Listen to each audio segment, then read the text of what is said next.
Good morning, good morning, good morning. We'll let everyone sort of roll in from waiting room into this live webinar. We are very excited to have you here. My name's Brian, and we'll get to introductions in a bit, but thank you for taking some time out of your day to join us and learn and contribute, hopefully, to the conversation about the great City of Yes plan that is making its way. And as Edith mentioned earlier, on an auspicious day, being that the hearings are going on right now live while we're here talking. So maybe some of those of you in our audience are actually like dual screening this. You're gonna learn about the intricacies of City of Yes while simultaneously watching the debate happening in the hearing.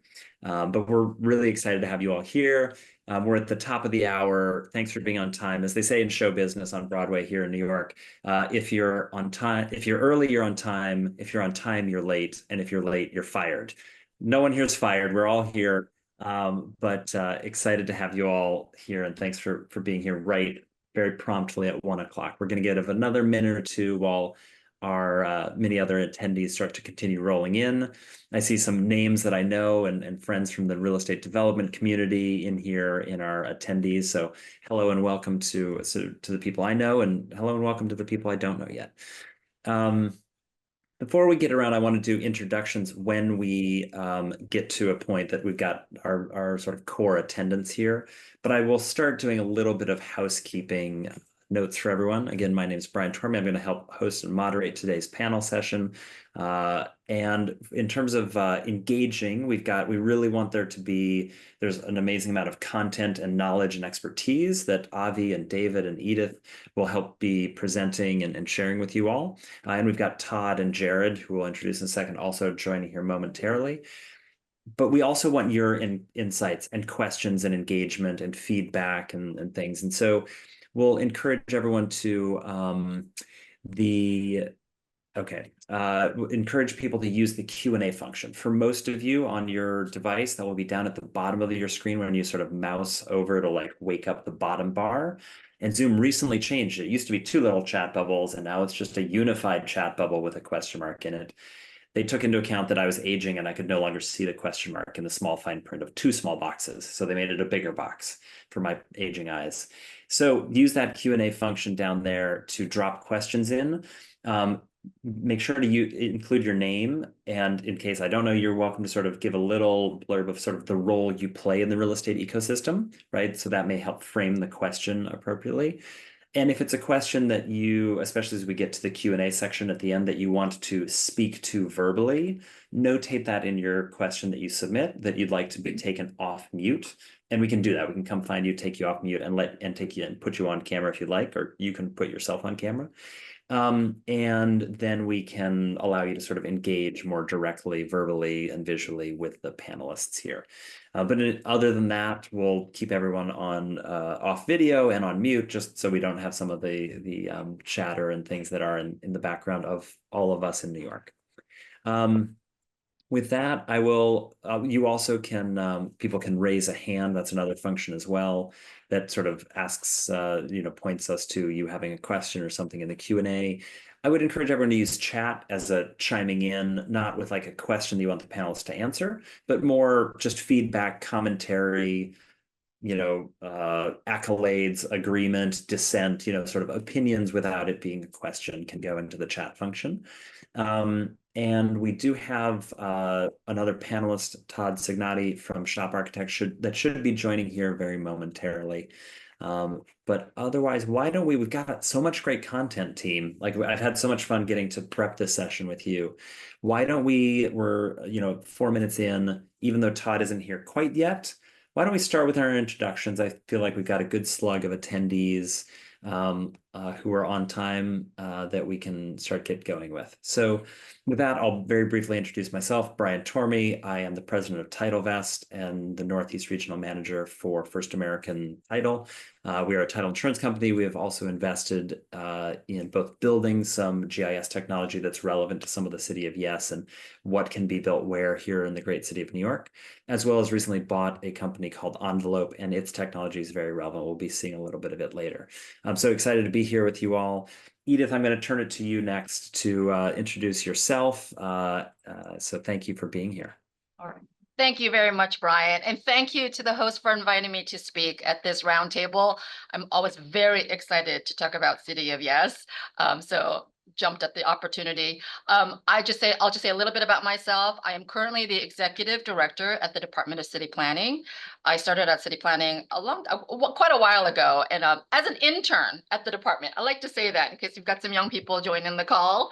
And I was in the Manhattan office for several years. I was the director of the Manhattan office just before becoming executive director. I was there for 13 years, worked on some far-reaching proposals, including the Greater East Midtown proposal, which really helped make sure that East Midtown keeps its competitive edge as a premier central business district. We were so pleased to do that also in advance of COVID, because turns out, we needed a lot of like super class A new office towers. So we're always looking forward.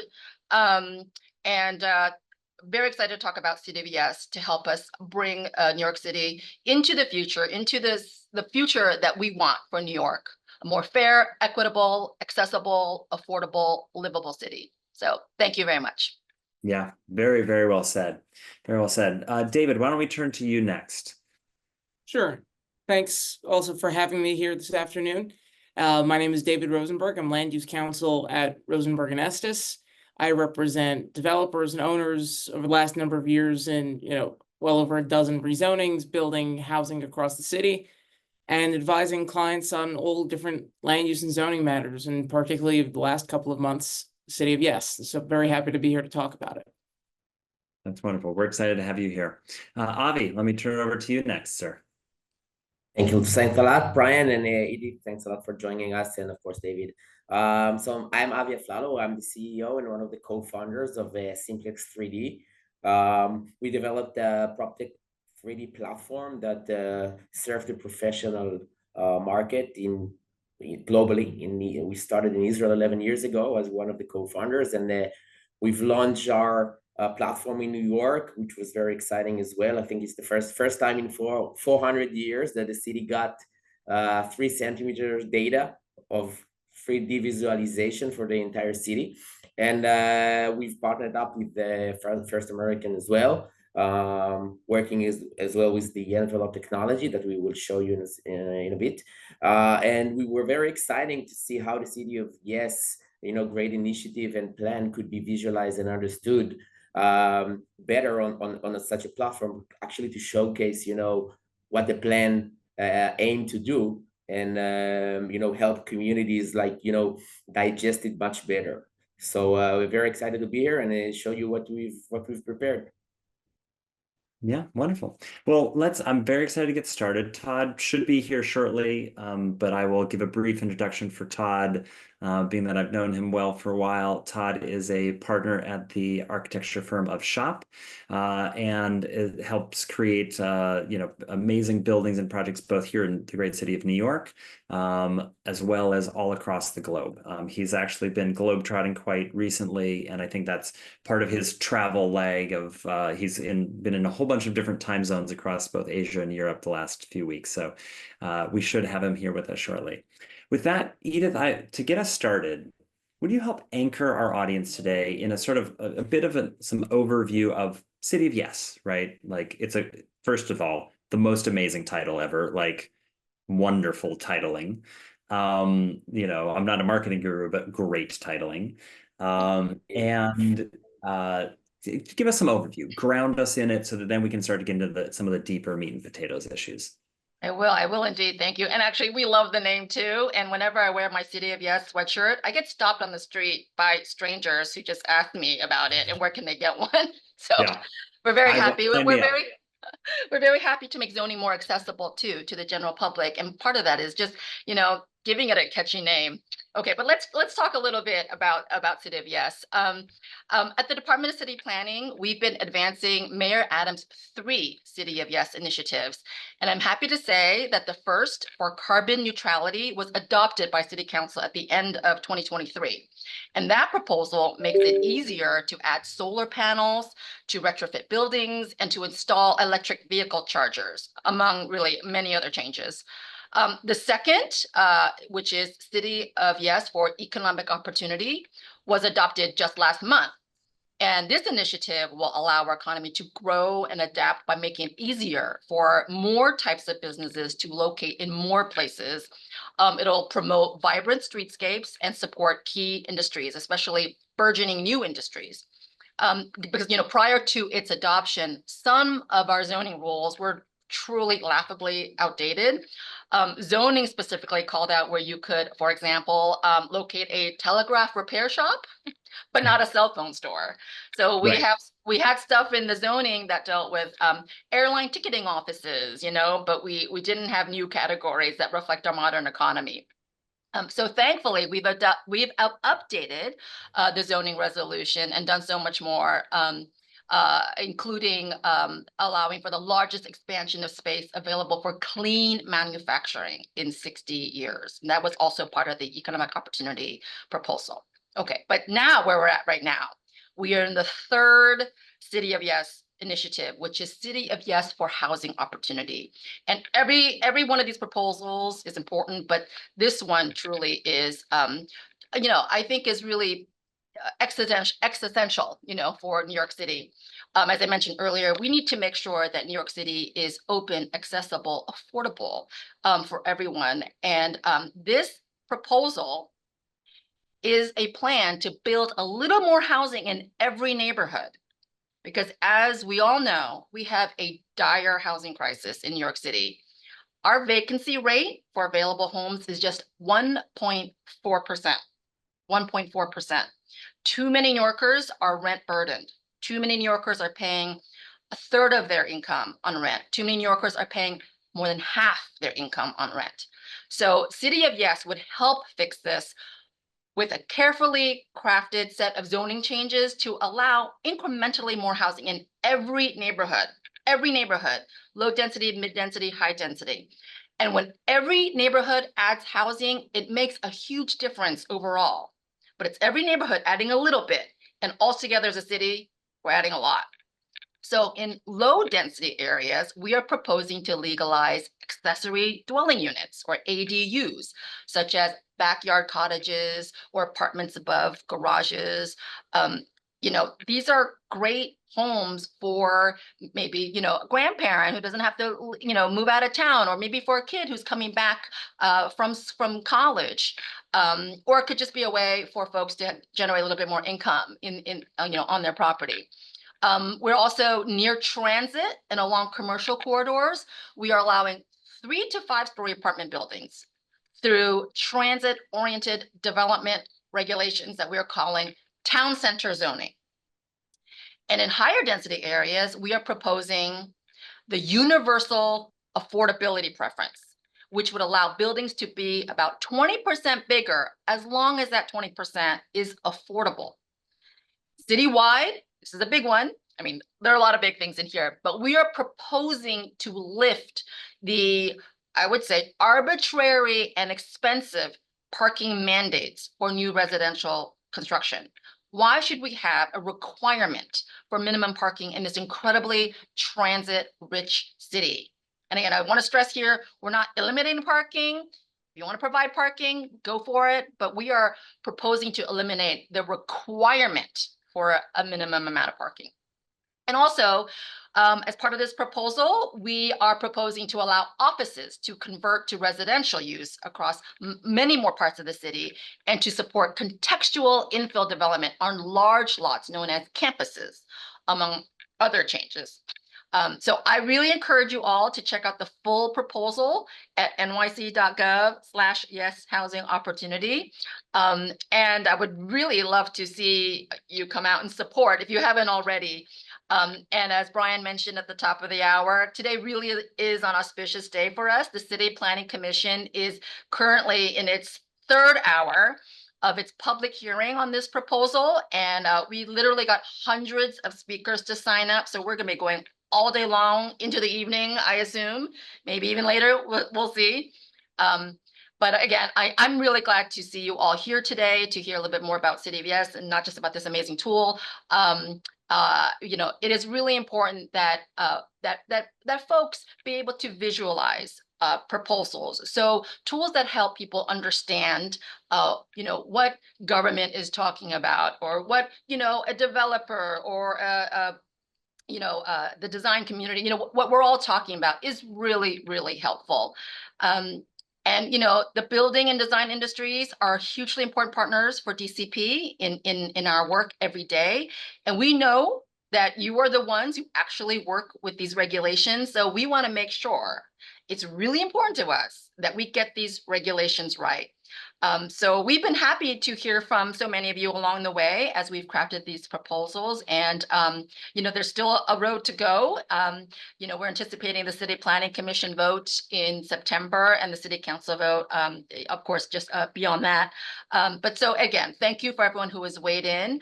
And thank you to everyone who is helping us communicate these ideas and to help visualize these proposals. Because way too often, zoning is so abstract and removed from people's everyday lives.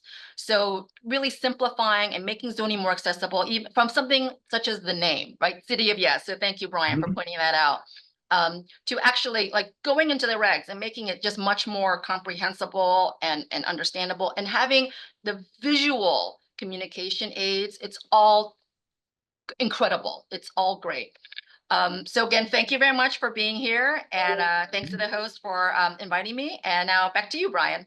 Okay, wonderful. Well, thank you. That was a great overview, anchoring and things. And I may start to turn to Avi and David and see what questions or topics you'd like to put to Edith or sort of talk about first. I might point towards, Edith, you brought up transit-oriented development, right? And one of the things I love most about living here in New York is our amazing transit systems and like how quickly and efficiently they can sort of move significant amounts of people around the city. So maybe let's talk a little bit about like, what does that transit mean? And like, what are some of those, distances, dimensions, like are bus stops transit? Is LIRR transit? Is the subway transit? Like, what are some of those things? And how do you see that influencing? And maybe Edith, you can help us on some of those factual details. And then David and Avi help us think and talk through a little bit of like, what are your clients thinking about as they're like taking into account this proposal that, fingers crossed, we hope like passes with flying colors and all, and how that will sort of affect the color nature of some neighborhoods. Okay, thanks, Brian. Transit is really the lifeblood of the city. I mean, it's amazing how transit rich we are. It is certainly the greenest way to live, and we need to make sure that we are enhancing that and capitalizing on that. And that is pretty simple by putting more development where you've got great transit, right? And transit, as you already listed, could include subway, bus, like regional transit, LIRR, Metro North. It's these modes of transit that carry more people than a private car. They're all really important different modes to transit, and we want to make sure that we are building upon that network and also expanding that network. Here in the City of Yes proposal, we're defining the area where we would like to see an increase in development, the transit-oriented development area. We're just very simply saying, let's make it half a mile from a subway or commuter rail station. And as we heard from stakeholders in crafting the proposal, it was really clear that simplicity was going to be very important here. Let's not have like, bespoke little lines everywhere and people have to think, have to do, take a calculator and a protractor and a compass to figure out what it means to be, in a transit zone. We just said half a mile. It's easy to understand. So, and it's a really easy walking distance. Maybe many of us can walk a lot further than that. Many of us, this is great, half a mile. So these are the areas that we're trying to build upon. Yeah. Well, I want to turn maybe Avi, if you're game, let's talk a little bit about what Simplex can help us take. So Edith, you said DCP has proposed a half mile, right? And let's talk about how Simplex helps visualize that. And I think you've got a video that helps us actually look at some of our boroughs and like see what this means to us. So I really resonate what Edith just said about simplicity and how to make things simple, right? Like our name even of the company, Simplex, is the idea was to take something complex and make it more simple. So we try to do that with the 3D platform and all of the tools that we have. And we can actually show you an example of the transit-oriented development part. Just let me just share this. You're going to share your screen.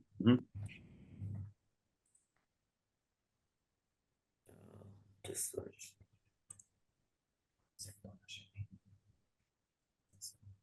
And I'll mention here, we had someone comment how wonderful the ferry system is, because we didn't mention ferry system, but we should, because it's phenomenal, economical, pleasant, enjoyable. Just I'll call that out while Avi's pulling up his screen share. Okay. You guys see it now? Yep. Okay. So we've basically taken the DCP presentation on the transit-oriented development. And like, it was an extended area. And we've mapped that, combined it with the low density and the over 5,000 square feet of lots that fits that criteria. And we can even show the short end of the block. So now we go into our platform and we show you that. So here is the greater transit zones. And here is how it combined when you pull out the low density areas, which is also part of the plan. And now we can filter out all the lots that are greater than 5,000 feet. Okay, and then you get a number, you get 28,178 lots that fit the zoning criteria across the city, across the entire city. And now we can just dive into the platform. It's a very high resolution 3D model. And we can look at this example where we have a 60 feet narrow street. So for example, these two houses in front of us doesn't meet that criteria that they need to be in front of a wider 75 feet street. But on the left side, we have a short end of the block lot, which fits all criteria, low density. The lot is greater than 5,000 feet, and it's in the area. And then we can also visualize how the additional 3 to 5 floors that are allowed in this program would look like. So you can actually get a visualization, and this is just an example, like of a polygon, but it could be also a textured architect's textured model that will show you exactly how it would look like, how this new corner would look like. And now when people are concerned, they can stop being concerned, because now they see that the change is not big, and they can also measure it. And we can also show how the sand angle and the shadow affects the new buildings. And it basically it shows the concept that Edith mentioned, like adding a little bit for each corner, right? So I think it really, when you look at it at the citywide scale, you can actually understand it much, much better. Yeah.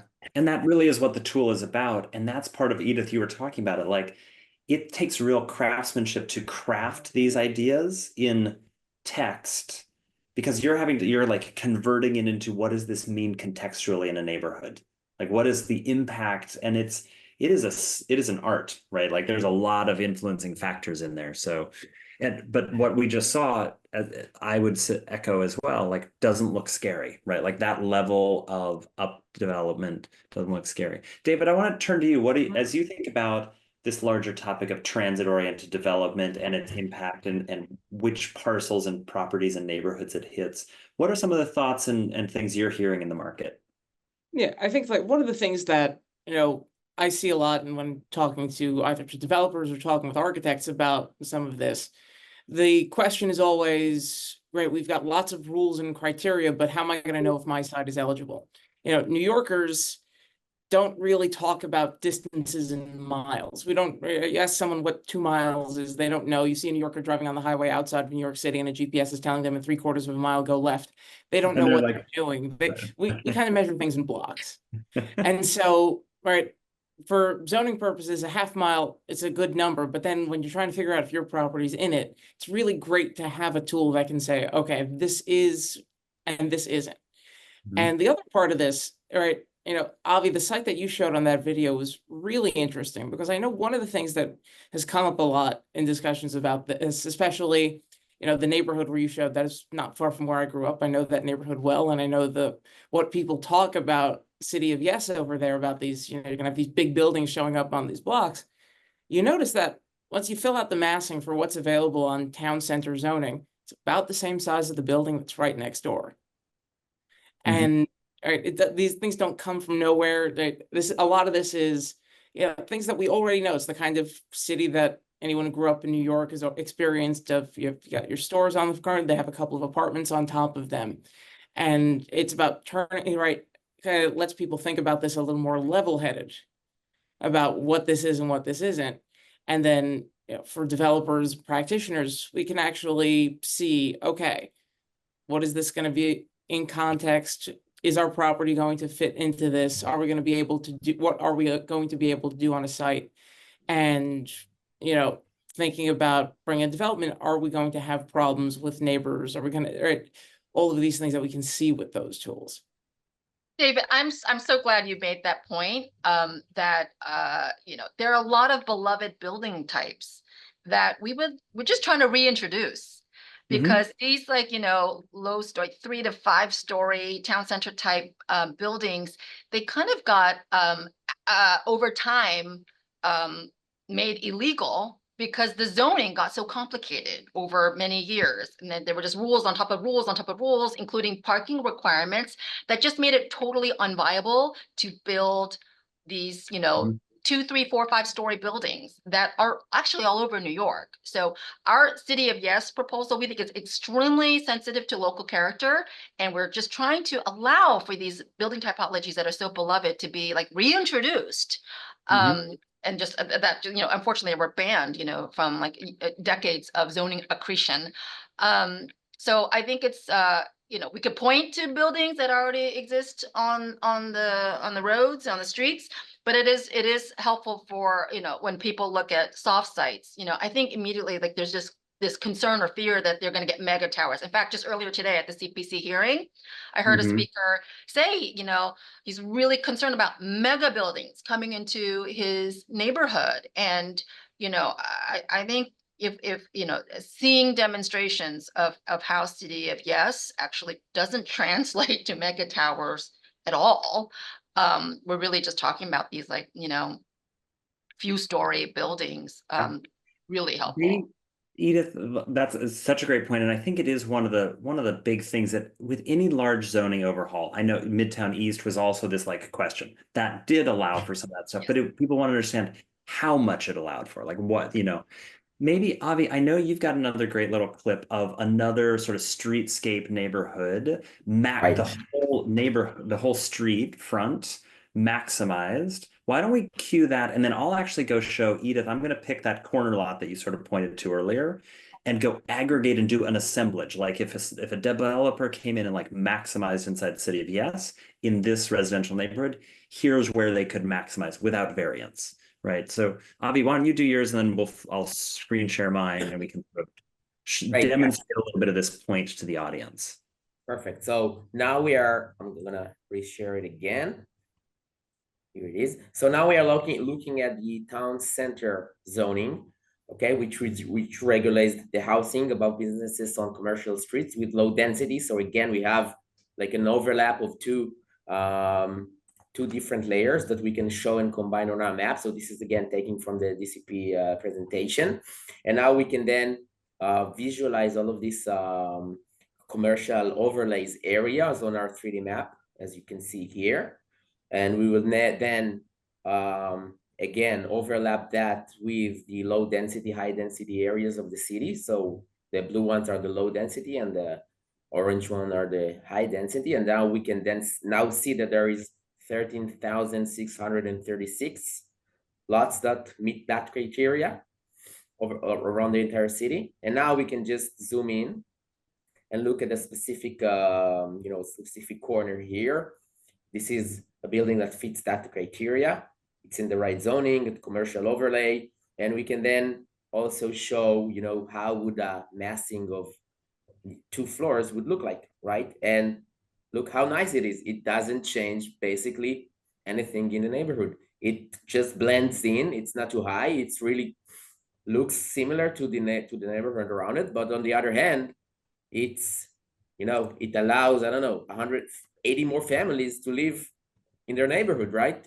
So this is why I think the City of Yes plan is so, it's so focused and accurate, like in what it's tried to do, right? Not changing too much, but adding a significant amount of housing opportunities that the people that struggles, right? So I think that's the very, very important subject the City of Yes treats. Yeah, very well done. Well, I'm gonna steal the screen here for a second Yeah. and share. And so on that same, we're gonna now take a moment and look at that same city block that we were just looking at. And what I've done is I've taken and created a little like assemblage, like someone might go do, and combine some different dev rights and air rights into a little mini assemblage. And we can sort of start to see. Right, this is the envelope, right? This is the envelope. Oh, right, sure. Thank you, sir. I should sort of announce what I'm showing. This is the envelope technology, correct? That is a fabulous technology platform company that first started out of shop architecture, and then we purchased the company with inside Tidal West and First American this winter. And really excited about its potential because we can show and demonstrate both what as of right zoning can do today, but we can also play around and deviate. So like I can revert the standard height requirements here in this neighborhood right now before City of Yes are 35 feet and 21 feet. But under City of Yes, we go up to 55 and 35 here. And start to change some of the sky plane exposure and a handful of these different things. Oh, Gloria, I see you've got a great question here. We'll come to that in a second. And we can look at our max envelope, like how big could this be if there was even more development rights available? Like if we had some more rights that we could go add. And for a moment, we can like pretend that we're going to go add, like there were even more transferable development rights adjacent, right? To like really start to maximize this out. And we start to see, okay, someone might take the floors and like make them a little bit shallower floors, 10-foot slab to slab, and all of a sudden they start to maximize. Maybe they go for 100% lot coverage, right? But here we're hitting that max envelope, and this is a big project in this neighborhood, but it's still contextually, Edith, to your point, it's contextually relevant, right? So I don't need to go on too deep into this. We had a question come in from Edith. And just to mention, Brian, that then we can even take this massing and incorporate it into the Simplex platform, and then you can actually see, right, with the real environment, like which it doesn't really affect your corner. It really blends in. Right. We can take these designed buildings that conform to either current as of right zoning regs or new as under City of Yes, and then drop them into Simplex to see them really visually, contextually in that kind of way. Okay, I will. Right, it was cool to see you input the new rules, and so you put them in the boxes, and then it shows up. It's like phenomenal stuff, right? Built by a great architecture firm. It's like, in a certain sense, it's sort of got all this like ability to like and I studied architecture as well. Like I love its ability to just auto generate. It allows our brains to ideate because many of us are spatial thinkers, right? Like that's sort of our deeper evolutionary roots, etc. Is spatial thinking. And so it allows you to see those different numbers and like instantly see it in context in a user interface that like anyone, it's super easy to use. And you can start to say like, well, what if we had setbacks? Like, what if we started to take narrow streets? And I don't think this is sitting inside the current City of Yes proposal, and we said, hey, we're going to create a little bit more setback on narrow streets, to start to create a little bit of space. So we actually start to get some more greenery in the space and can like allow for that trees while building setback a little bit, like it allows you to play around in a sandbox kind of way with all those things. Okay, and Gloria had a sort of comment here, and we've got a Q&A here. So Gloria's question to you, Avi, was, is Simplex cover lower Westchester County? And then I'll go on to her comment for Edith. Okay, so which area does she Lower refers to? Westchester County. So I think I can sort of answer for you because I know your Okay. platform well Yeah. enough. They've flown and it covers, you've We'll captured check it data. while we are talking. We'll check it exactly. Like, but Yeah. basically, we cover the 5 boroughs in Staten Island a little bit less, but the other 4 are covered. So, but I'm not I sure know about these. you captured some of Westchester in your data, but your platform is focused on the 5 boroughs currently. Right. But Yeah. as I know you've already done, you're continuing to expand your geographies and context as you're rolling out and expanding across. In general, I'll just say that we are planning to first update the data once a year, so everything will stay fresh and updated with all of the changes that happen, and also to extend it to other areas as well. So yeah, it will come up probably next year. Yeah. Yeah. And Edith, Gloria's question is more of a comment to you, really more about how great the ferry service and these commuter connections between New York City and Westchester can help facilitate the in and out side of things. So great comments and questions, Gloria. Thank you for those. Well, let's go maybe and talk a little bit. One of the things Gloria mentioned was the return to office. And that makes me think, Edith, you made a comment earlier about sort of like office and use of Midtown and all that kind of stuff.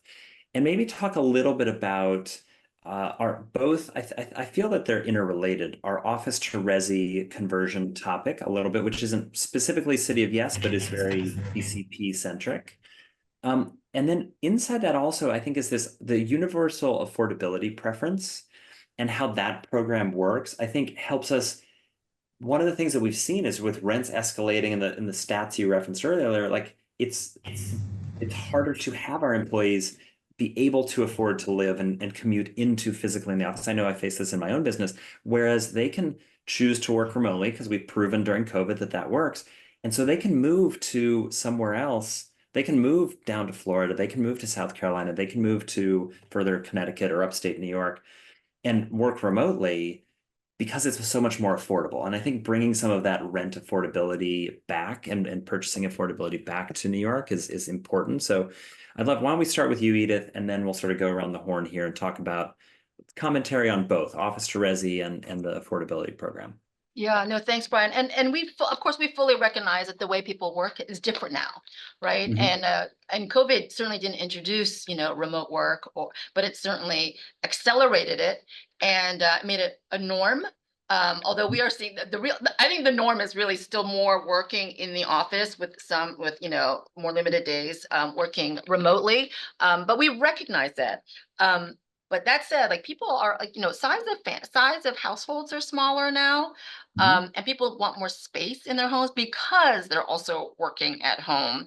So we have a real crisis in terms of availability, the supply of housing. And it's frankly very simple. Like we need to make sure that we're keeping up with the folks who want to live here, who not just like move here for a job, but want to stay and grow their families here. So we are looking everywhere for these opportunities for housing, and including in commercial buildings. Earlier I mentioned, we do need like super class A new buildings, but there's been a flight to quality. The commercial tenants who can afford it are moving into buildings that have, really like, amazing HVAC and open spaces and amenities and terraces. And so we do have office stock that is getting left behind, that have, higher vacancies because there are more people working at home, and then there's some companies that are just looking for more modernized, more new space. So we have a situation here where we are trying to facilitate, we're trying to enable more conversion of office buildings to residential. And we're really excited that it's a feature, it's a component of City of Yes for housing opportunity. Prior to this proposal, prior to hopefully the adoption of this proposal, right now you can only convert buildings that were built before 1961, and in more limited areas up to 1977. We're saying with our proposal, you can convert buildings that were built up to 1990. So, we're really expanding that universe, and we're we're applying the geography. We're just expanding the geography of applicability. So you'll see this well beyond Lower Manhattan or Midtown. So we're really excited about that. I want to do a shout out to the state of New York right now, because it was really important that we get some state assistance on this with respect to tax help, because it is very expensive to convert a building. I mean, I think everyone here is in the industry or related industry. We know that, you know, it's very expensive to take a building offline, to like not have any, you know, income, rent roll to convert. You know, it's difficult physically, construction wise, finance wise, etc. So we're very happy that the state took action and is providing a tax abatement incentive for conversions. And this also really helps us in certain areas where we are requiring MIH, mandatory inclusionary housing, because I just said a moment ago, it's very expensive to convert. Now what we're saying in certain areas where you have to provide affordable housing when you convert, it just makes it even more expensive. So the state coming in to assist here was a really critical key move. And I just wanted to take a moment to highlight that for everyone. I think you all know, but it's I like to take my opportunities for gratitude as well.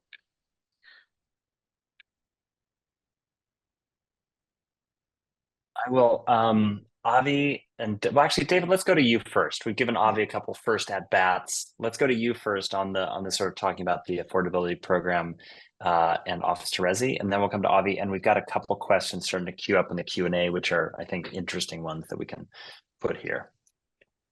Yeah, and so he's talking about, right, these tax incentives related to all the plans in City of Yes to allow these increased conversions.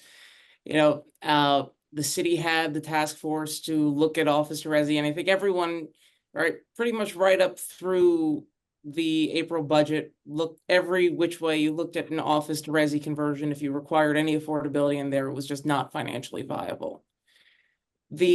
Everyone's been looking at the 467M tax incentive for these conversions. Do we have any sense from, we know that the department has been involved with a couple of dozen buildings that have been in the accelerator program and looking at this. Do we have the sense that with this tax incentive that the numbers will actually pencil out for these buildings to convert and provide the affordability that's required? I mean, we're hearing very positive feedback. So, you know, I think without it, we would certainly see a lot less, a lot fewer. And the real estate sector was very also forceful in you know, calling on Albany to provide for this tax incentive. So, you know, that combined with the accelerator, combined with our liberalized zoning regulations, you know, it takes a village to build a city, right? It's there are so many different hands, you know, that have to help push this. So, you know, and also we're going to see advancements. We are seeing advancements in architecture design, and in construction. So you know, it's advancements across the board that is going to help, you know, turn the tide on conversions. Yeah. And with UAP, right, on the one hand, it's a huge proposal that's going to really allow a lot of development to get moving again, especially after what happened when 421A expired. But also, right, the city, I think, projecting between, I think the numbers were between 58,000 and 109,000 units over 15 years. Yep. Right, which at the same time is like, that's not a huge number, but it's also a lot at the same time. And so with the tax credit and the way it plays out, do you have concerns about where we find projects, you know, that are between 100 and 149 units, or the ones that are between 150 and 250, that kind of fit in these areas where when we have clients who are running the numbers on the tax credit, the feasibility of the projects start to fall apart? You know, the UAP program is strengthened and really is made effective by the 485X program that the state also put forward. And that was really, really important for the UAP project proposal to pencil out. So we're hearing, and I think literally right now in the hearing, we may be getting some more commentary on, whether or not UAP and 45X, together is enough. But frankly, we're so excited that the tool, 'cause with 421A expiring, we were really stuck. So it was really necessary. I mean, we need this to develop rental housing in New York City. I don't have any specifics, beyond that right now. And I'm looking to folks like you, David, and others in the real estate industry to, continue to advise the city and the state on, how we can further refine these programs and these tools. But I think without the conjoined, work together of UAP and the 45X, I think we would be in a much less rosy situation. Absolutely. Yeah. I'm going to mention here, we've got Fariba Makul had an interesting question for you, Edith. To convert existing office buildings leaves the center of the building without light and air, right? That's sort of the challenge of these large floor plate, generally speaking. Will the city of Yes allow us to have offices in the center of the building surrounded by apartments on the perimeter, sort of like mixed use per floor, I think is what it's getting at. Yeah, yes.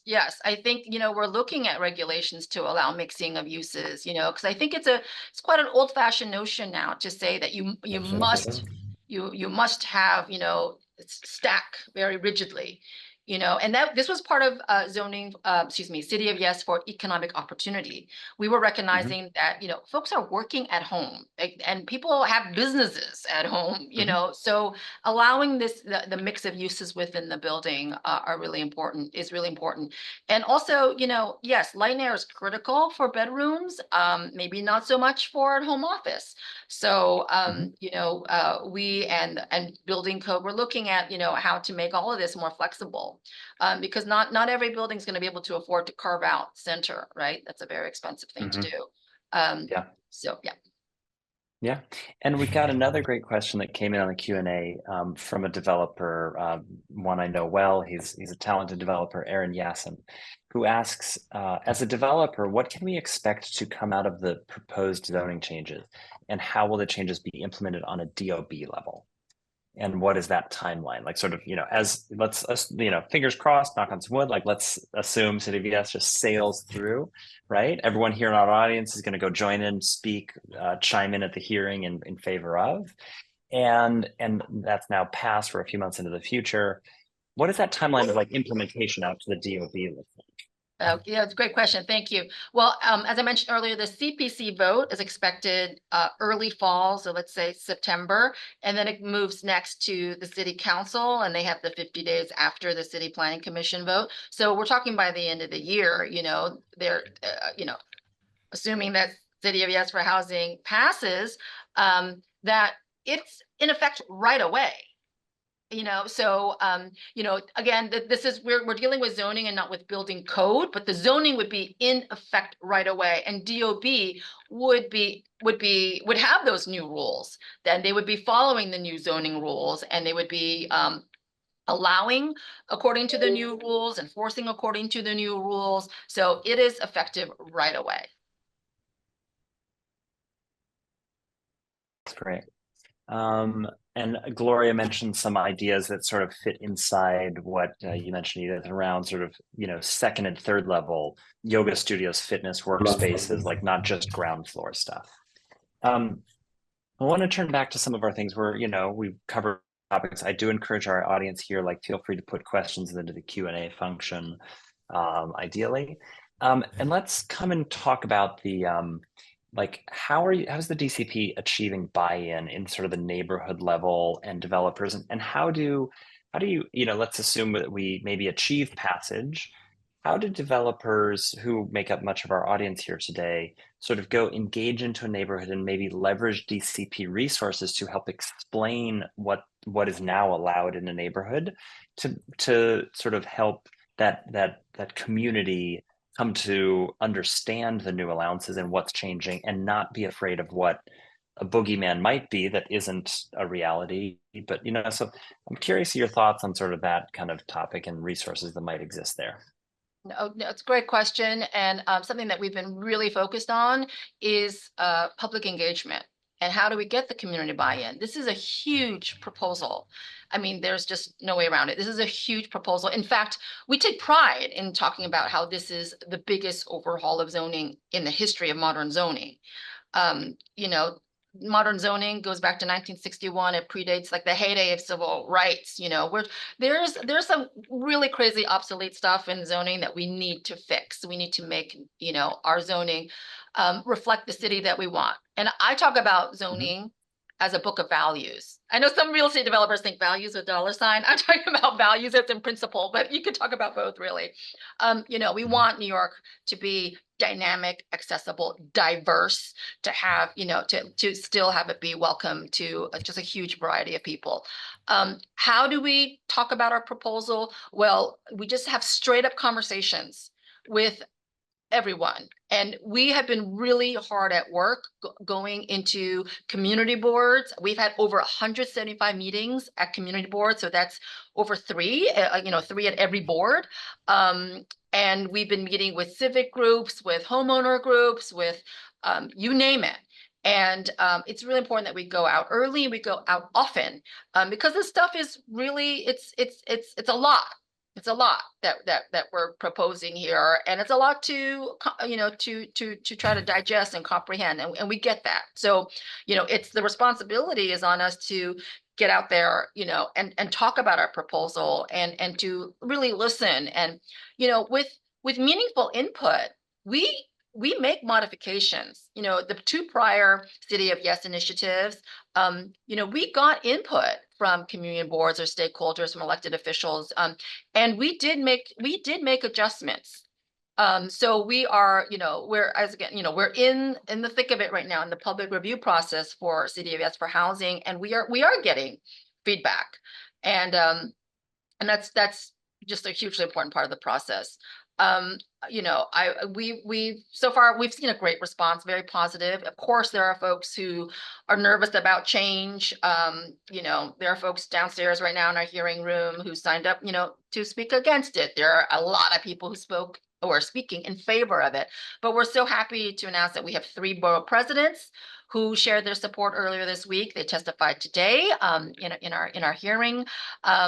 New Yorkers of all types are showing their support because I think there is just broad consensus now. It's not everyone, but it's quite broad consensus that we really have a terrible housing crisis and we need to do something.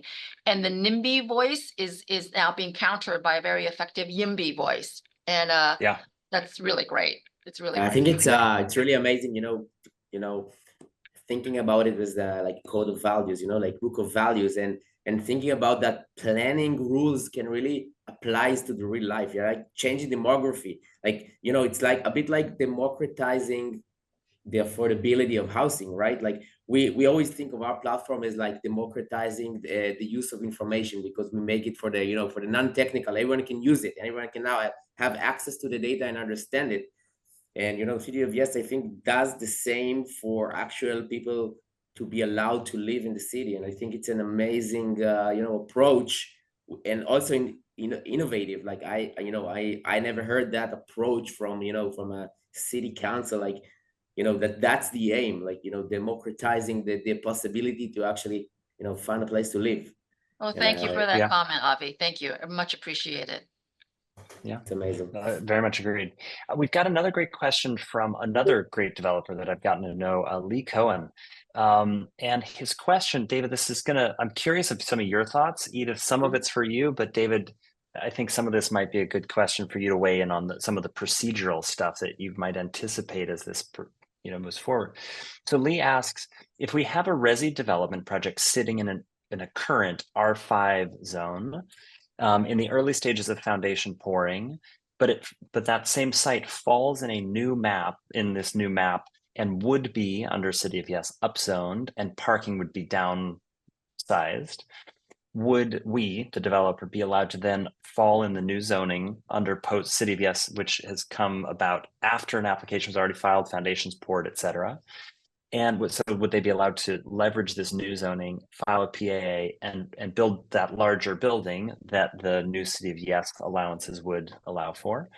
Or will all this apply to only new applications? So Edith, maybe some like technical answer, and then procedural side, David, I'd be really curious of how you're thinking about this for your clients.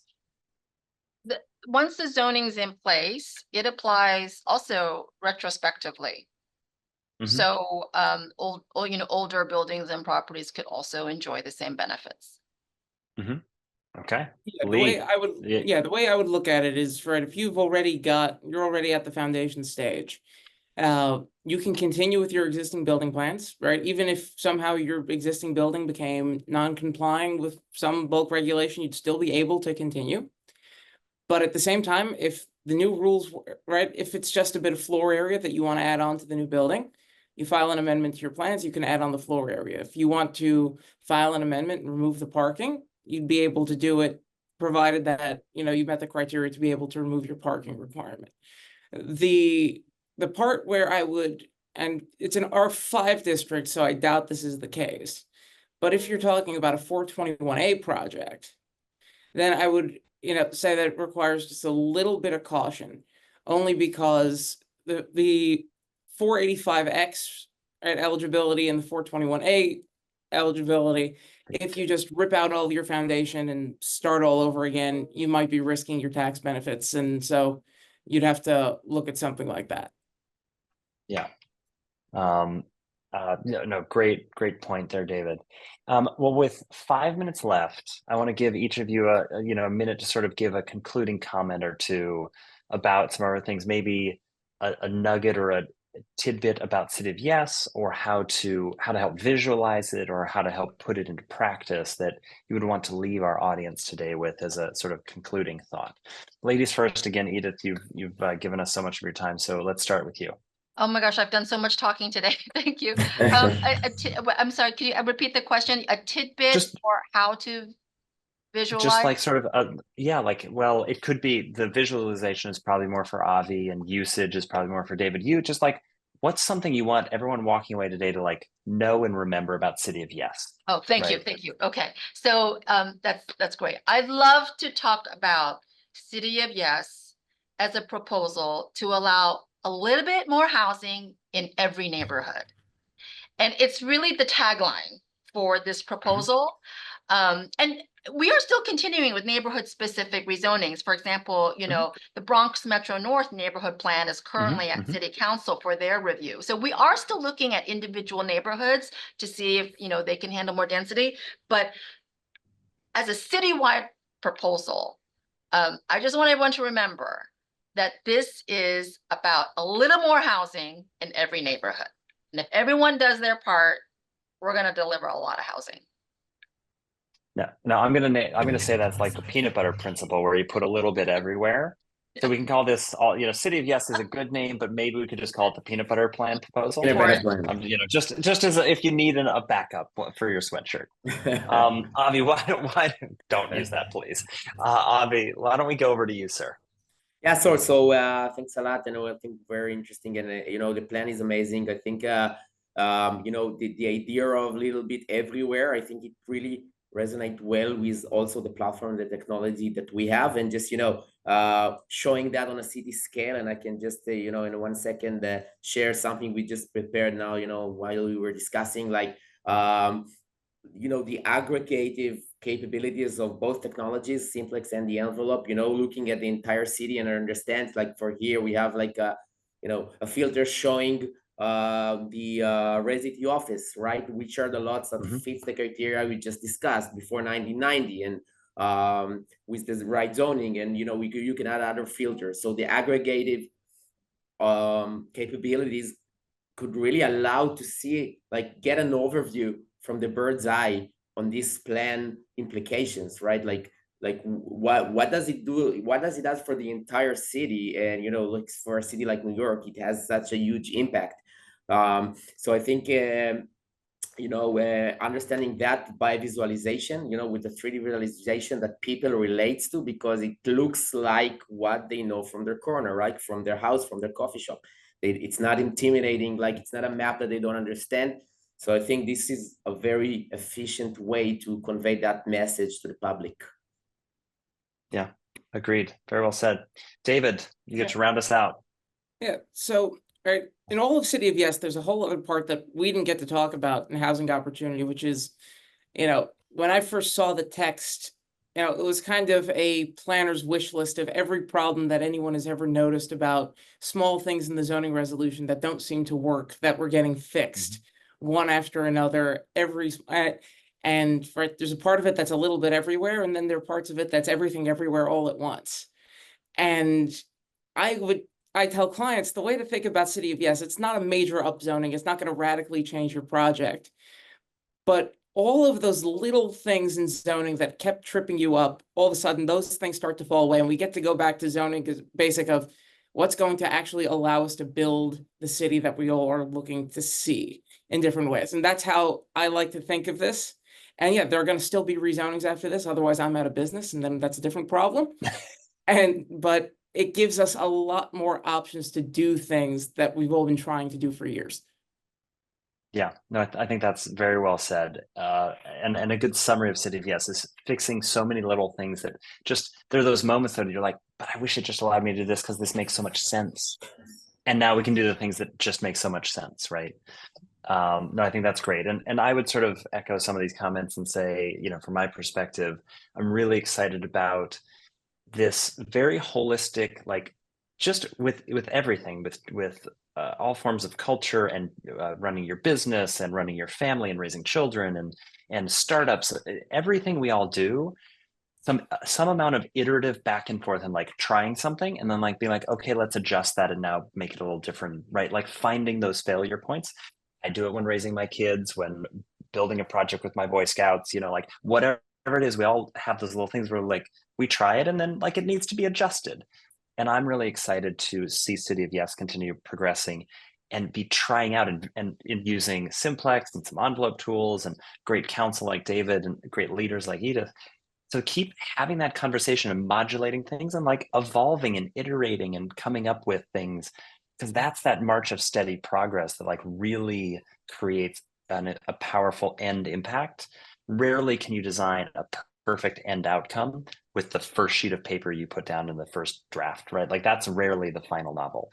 It's always a lot of drafting. And I love how collaborative, the DCP, the Department of City Planning, has created an involvement in this conversation here today and hearing from developers and constituents and like seeking that out supports that iterative, collaborative kind of conversation so that we can have that amazing final draft that we'll keep revising and revising because things never stop moving. So that's my, sort of summary on City of Yes and what excites me so much about it. With that, we are a little bit past the hour. I want to thank you, Edith, David, Avi. Thank you so much. Thank you very much. It's been a wonderful time with you all. Thank you. Let's now go tune into the hearing and go sign up for the hearing and go chime in on your commentary. Thanks for that plug. Thanks a lot, everyone. Have a wonderful day, everyone. Thank you all. Thank you. Same to you all. Bye-bye. Thank you. Bye-bye.